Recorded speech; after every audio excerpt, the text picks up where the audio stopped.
Hello, my name is Dr. Roderick L. Roll, and today I will be talking to you about the second portion of the central dogma theory.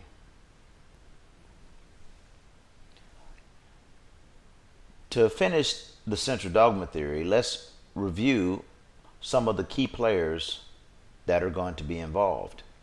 We have four types of RNA.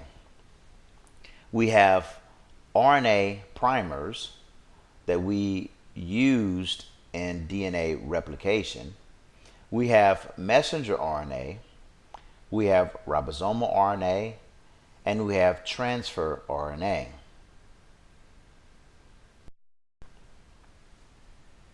The first one we will discuss is the RNA primer. It is going to be the site where DNA replication will begin. An enzyme named primase will read the 3' end of the template and create a short segment of RNA. This is an RNA primer. The second one we will discuss is messenger RNA. Messenger RNA is the bridge between DNA and proteins.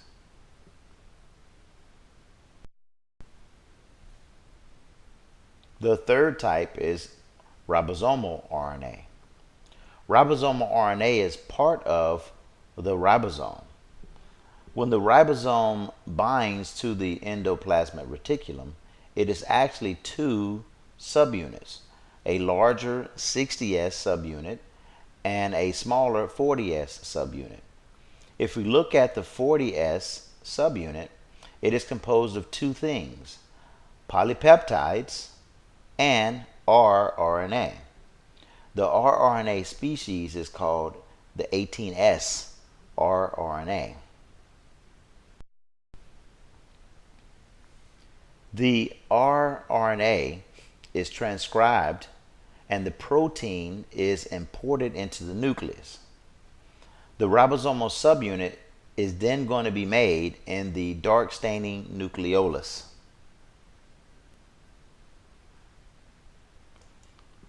In this picture, we're looking at a eukaryotic ribosome. Prokaryotic ribosomes are going to be similar in structure, but instead of having a 40 and 60S subunit, they will have a 30S and a 50S subunit.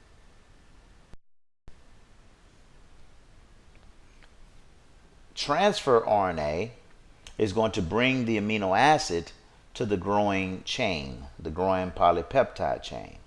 It will bring the amino acid on the 3' end.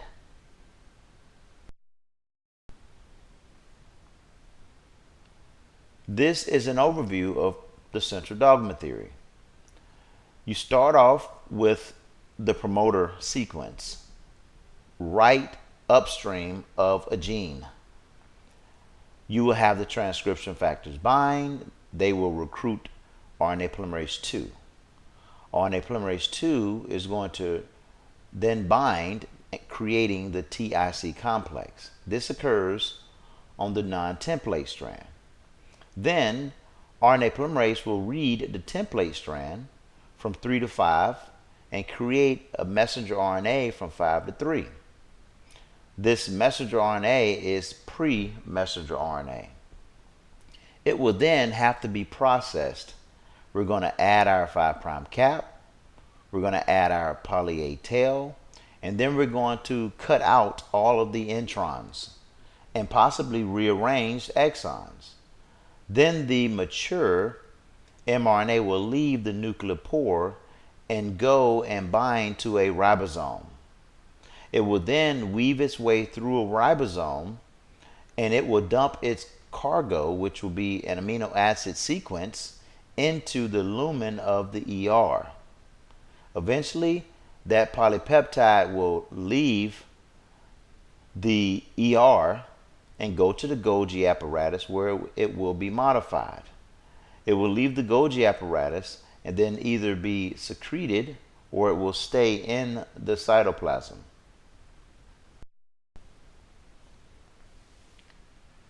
To create the code, we have to understand this genetic code chart. So I'm going to teach you how to use this. Whatever your first nucleotide is, you go to the one that says first base. Then your second base will be along the top, and the third base will be along the far right. Why do we use 3 nucleotides as a codon? Why can't it be 1, 2, or 4? Because there's actually 4 nucleotides, 4 different types of nucleotides. So why did we choose 3 to represent a codon? Scientists knew that 20 amino acids existed. They also knew that 4 nucleotides existed. If one nucleotide makes up a codon, then there would be a total of 4 different codons. That would mean only 4 amino acids would be used, but we have 20 amino acids. So we know that the one codon, the one nucleotide making up a codon theory is incorrect. Then the scientists thought, well, maybe 2 nucleotides would make up a codon. That would mean that you would have combinations like CA, GA, and UA. But again, that's only going to make 16 different variations. Well, we have more than 16 amino acids, so that one probably won't work either. Then the scientists thought maybe 3 nucleotides together would be enough. It actually is enough. You can make 64 different codon possibilities if you use 3 nucleotides. For example, if you have a CAG, that might code for one type of amino acid. If you have a GAG, that might code for another type of amino acid. So this one would accommodate our 20 amino acid types. But so would 4 nucleotides. So if 4 nucleotides created the codon, this would give us 256 possibilities. For example, CAGG could code for one amino acid. UAGG could code for a different amino acid, and we have 256 possibilities. So either one of those could work. In the mid-1960s, all codons were deciphered, and it revealed that 61 of them coded for the 20 amino acids.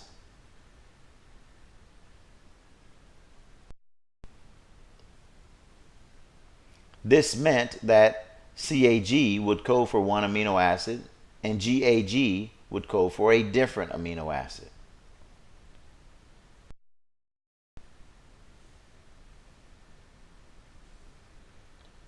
So to use the 3 nucleotides to make up a codon, this would make 64 codon possibilities for the tRNAs to bind, because the tRNA is going to be complementary to the messenger RNA. So this matched their rationale.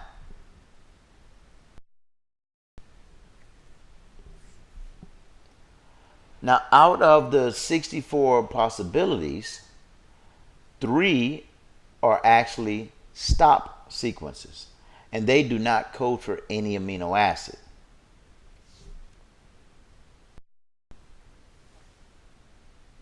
So how this works is the messenger RNA is created.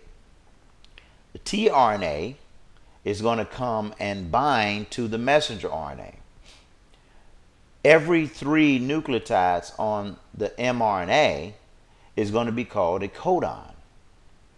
On the tRNA, it has a segment of 3 nucleotides also that are called the anticodon. The tRNA is bound with an amino acid, so it will bring the first amino acid to bind to codon number 1. tRNA would then bring a second amino acid to codon 2. A different tRNA will bring the third amino acid to codon 3.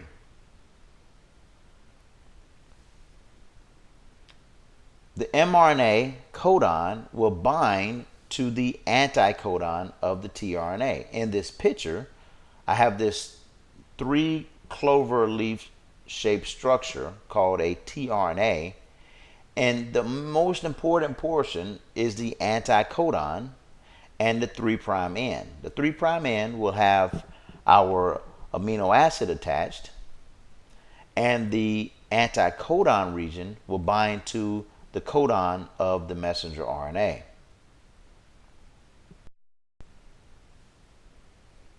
In this image, I'm pointing at the anticodon again. Researchers discovered 61 messenger RNA codon sequences, but only 45 tRNA sequences. This was uncovered in experiments done in bacteria. This means some tRNAs have the ability to bind to multiple codons.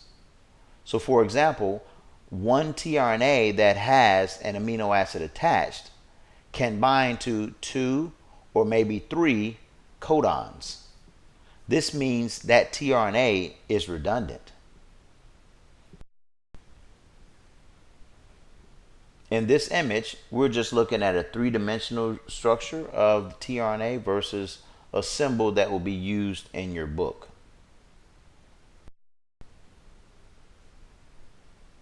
This just shows another depiction of that same thing. So why is it that only 45 tRNAs exist? Well, you don't technically need 61 if some of them are redundant. So let's show you how this redundancy works. The third nucleotide is more relaxed than the others within the anticodon. The change in the binding angle of tRNA allows it to bind to multiple codons. The flexible pairing is called the wobble. So look at the picture below, and that third nucleotide is a G. It is supposed to bind to a C, but sometimes it can bind to U. This is the wobbling effect.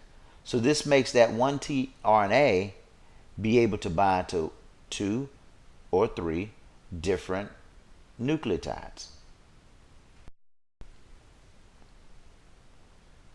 So again, we're going to go through this entire process of the central dogma theory. Proteins made by the endoplasmic reticulum are going to go through this process. The mRNA binds to the small subunit of a free ribosome. Translation will then start.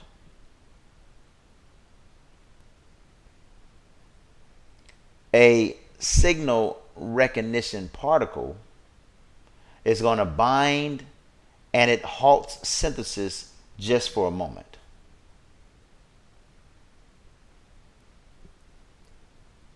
The entire messenger RNA and ribosome complex is then going to be directed to the rough ER by the signal recognition particle.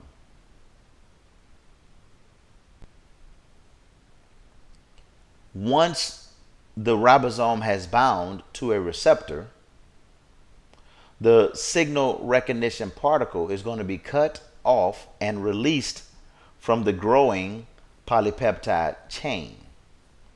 The growing polypeptide chain is going to form in the cisternae of the ER.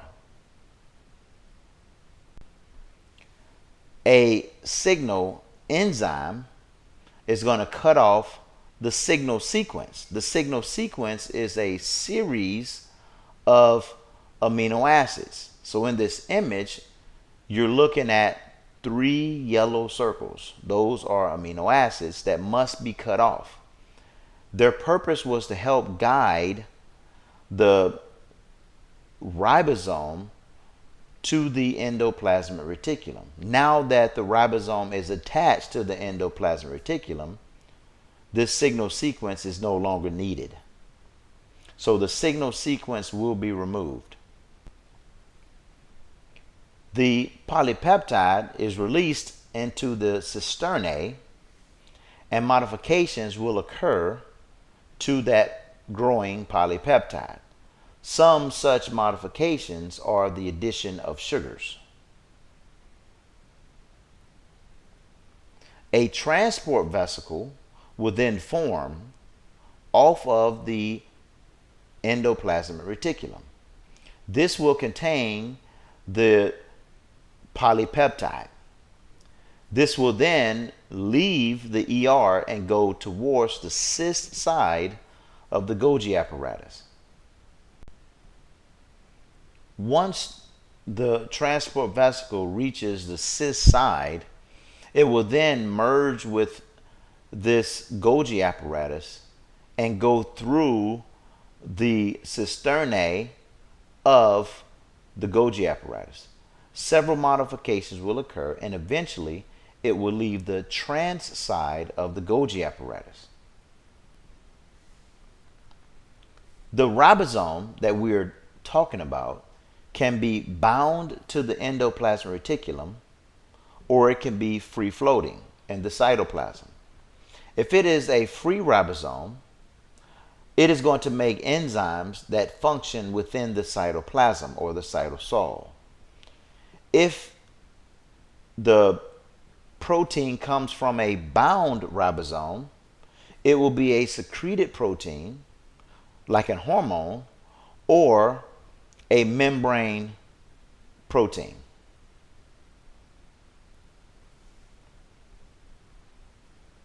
Let's now talk about translation specifically. Translation, just like transcription, is separated into 3 stages: initiation, elongation, and termination. All stages require additional protein factors. Initiation and elongation require energy in the form of GTP.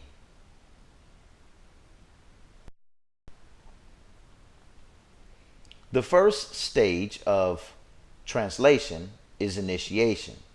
Initiation occurs when the small ribosome binds to the 5' guanine cap of the messenger RNA.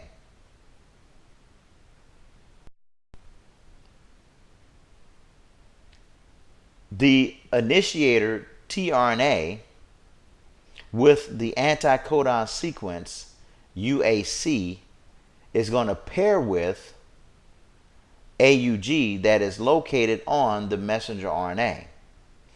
Every sequence of mRNA that is created will have an AUG, a start site. So AUG is where everything starts, and it is going to code for an amino acid called methionine.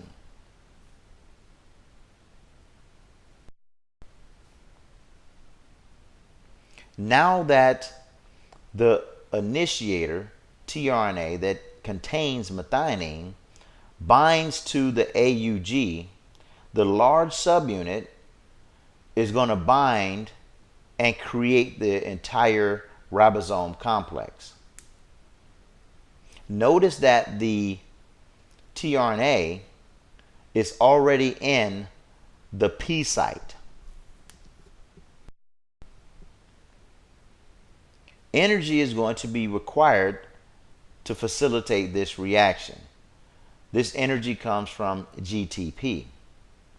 The initiator tRNA will have to start in the P site, which is called the peptidyl site.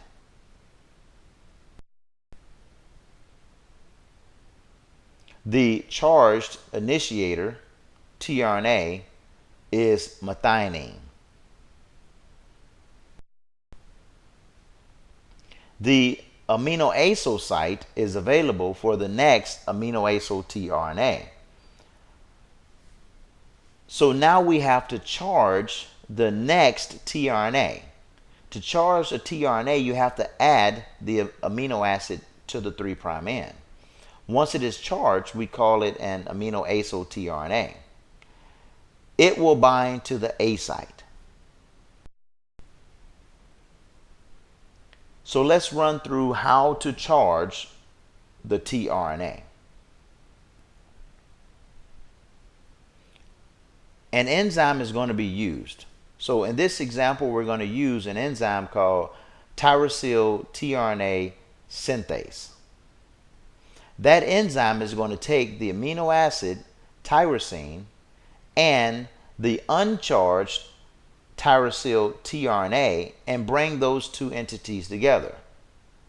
Energy is going to be required, and eventually you're going to charge. You're going to add the amino acid to the tRNA. After the amino acid and the tRNA binds to the active site, energy is used, and it's going to catalyze a reaction. It's going to covalently bond the amino acid to the uncharged tRNA. Now the tRNA is charged. So now we will call it amino acyl tRNA. It will then be released. Once it is released, it can then bind to the A site. Let's go through elongation. The anticodon of the amino acyl tRNA recognizes the codon at the A site.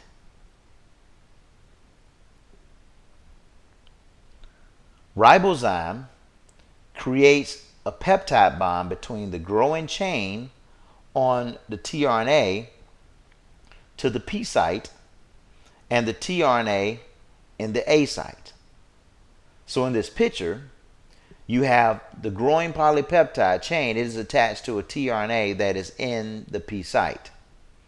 Once the next charged tRNA binds to the A site, this ribozyme is going to cut off the growing chain that was on the P site, translocate it to the amino acid that is on the A site.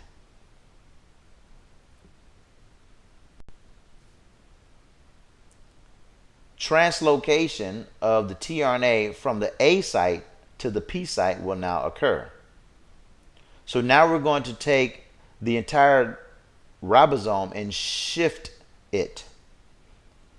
So the mRNA moves to the left and the ribosome moves to the right. Therefore, the tRNA that was in the A site will now move to the P site. So the long polypeptide that was in the A site will now move to its site that it is supposed to be in, called the peptidyl site, the P site. Now the tRNA that was in the P site will then move to the E site. The E site stands for exit. So whenever a tRNA gets to the E site, it will be kicked out of this complex. This cycle will continue over and over again until you have reached a stop codon.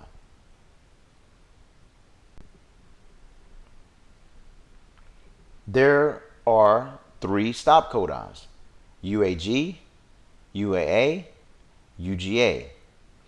As the ribosome moves to the right and the mRNA moves to the left of this in this image, as soon as the mRNA sequence is UAG, UAA, or UGA, this process will stop. Let's look at stopping. It is called termination.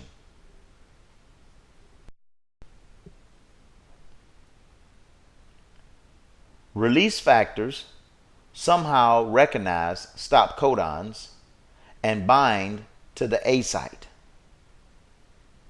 In this picture, the release factor is this yellow bullet-like structure. It is going to find one of those 3 stop codons and bind to it.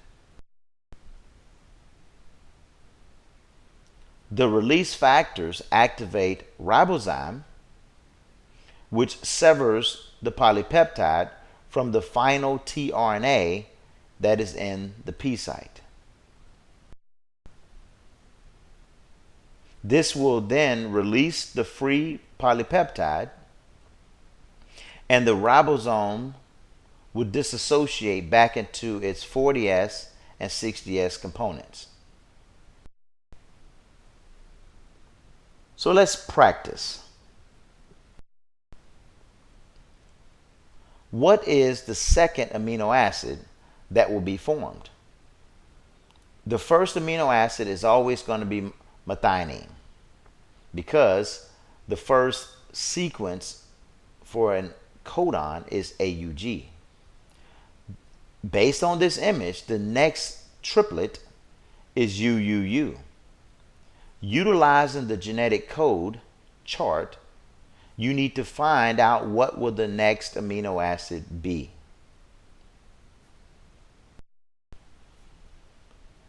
Utilizing the codon UUU, you would go to the first nucleotide base, then you would go to the second nucleotide base, and then you go to the third nucleotide base, which is to the far right.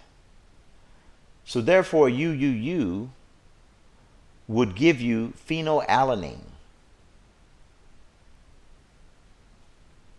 Therefore, a tRNA will be charged.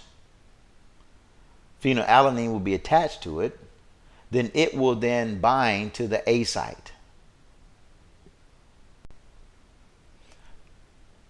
Ribozyme will then come in there, sever the connection between methionine and the first tRNA, and create a peptide bond between methionine and phenylalanine.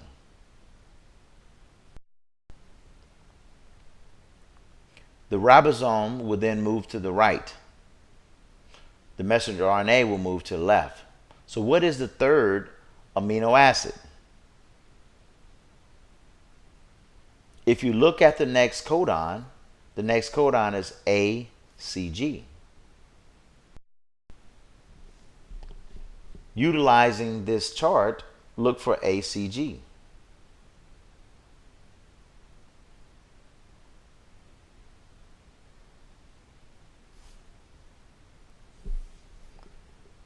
That is threonine.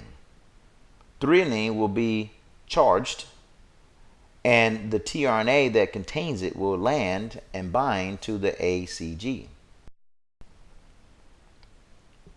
Ribozyme will come and do its thing, and then now we have the next codon that we must read. So what is the fourth amino acid that will be brought? Utilizing GCA.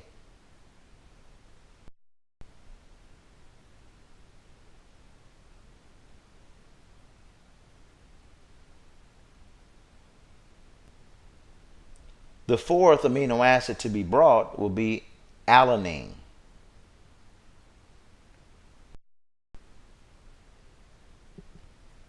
Multiple RNA polymerases can engage a gene at one time. What we're looking at in this image is the blue line is the gene. And where I have the red numbers, those are the RNA polymerases. We have 4 of them moving to the right. So that's 1, 2, 3, 4 RNA polymerases engaging this one gene.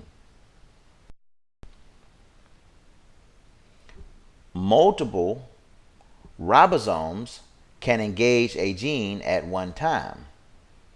So in this image, we have multiple ribosomes. And they're all on that red line. The red line is the messenger RNA. In this image, what we're looking at is the entire process. We have the template strand of DNA. It will make the mRNA, which is the blue line. Then the mRNA has codons, and an anticodon from a tRNA will bind to the codon, and these tRNAs will have the amino acids. How is a mutation relevant? Mutation in the gene sequence will affect the reading frame. So if we use the triplet theory and we wrote out a sentence saying the red dog ate the bug, if you shifted the reading frame over by one nucleotide, it would then read ed og te herp uk, which makes no sense. So therefore you will not make the appropriate protein. So this is how a mutation can affect protein synthesis.